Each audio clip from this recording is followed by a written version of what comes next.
En 2020, les téléspectateurs faisaient connaissance avec Amandine et Alexandre Pélissard dans Famille nombreuse, la vie en XXL sur TF1.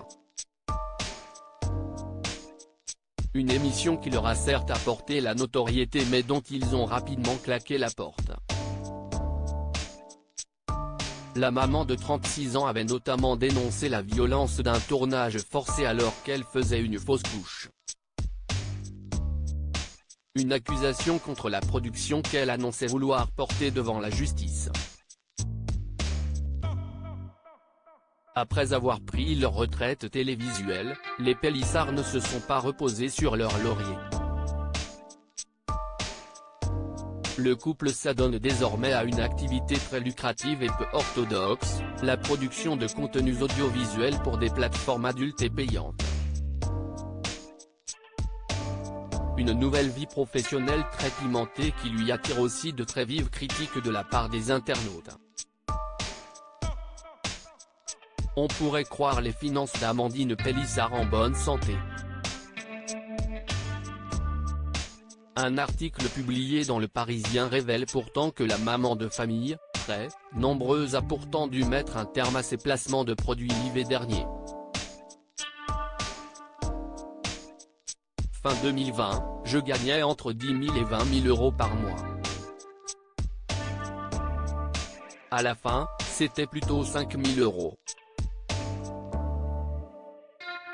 Les influenceurs sont beaucoup moins rentables qu'avant. Pour illustrer son propos, l'ex-candidate de l'émission de télé-réalité de TF1 prend pour exemple une marque de cosmétiques avec laquelle elle travaillait qui a déboursé la coquette somme de 7 000 euros pour se payer Nabila. À l'arrivée, celle que le quotidien Libération surnommait notre petite Kardashian nationale en 2016 n'aurait fait que 5 ventes.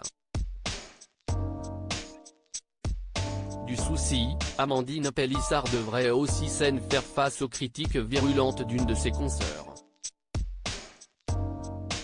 Cette star de la télé-réalité qui clash Amandine Pélissard, ancienne star des Princes de l'amour, Sarah Frézou, juge sidérant que des personnalités issues de la télé-réalité se vautrent dans l'économie des plateformes proposant du contenu sexy.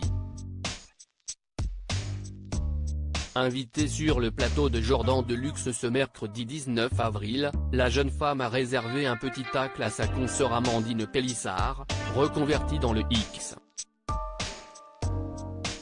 Ça m'a choqué déjà qu'on l'attaque parce qu'on lui a mal parlé, elle fait ce qu'elle veut de sa vie, a-t-elle commencé avant de l'égratigner, mais ça m'a aussi choqué car franchement, les gars, si vous avez envie de faire ces trucs là, si est cool, mais gardez-le pour vous. Parce que d'autres personnes n'ont pas décidé d'élever leurs enfants comme ça. Moi demain si j'ai un enfant et qu'il voit que mime si est la vie et que tu n'as plus besoin de travailler. Tu vas dans ta chambre, tu prends en sous-vêtements et t'as de l'argent.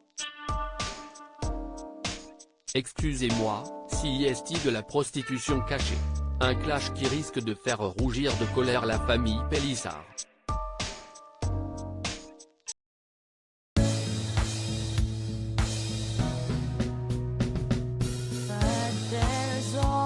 Times through the rough times I think